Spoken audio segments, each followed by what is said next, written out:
Posibleng tuluyang i-demolish o gibain yung kontrobersyal na resort na itinayo sa gitna ho ng Chocolate Hills sa bayan po ng Sagbayan, dyan naman sa Bohol. Yan. Si Kupitan. Si Kupitan pala Asa pa pumirma. si Kupitan, pare, ha? Siya pumirma. Siya lang ang pumirma. Nag-iisang pumirma si Kupitan.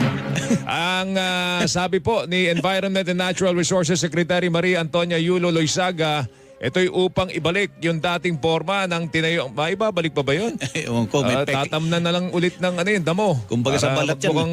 Kumbaga sa balat, may peklat na yan. Magbukang bundok ulit. Tinayo ang lupa po ng Captain's Peak Resort and Garden. Bukod po sa naturang resort na yan, sinisilip na rin po ng DNR at Department of Interior and Local Government ang iba pang mga resort na itinayo sa Chocolate Hills, gaya po ng Sagbayan Peak. Looking at this, it's very possible that all of this will have to be demolished and restored. Okay, because there is a disturbance in the ecology that should not have happened.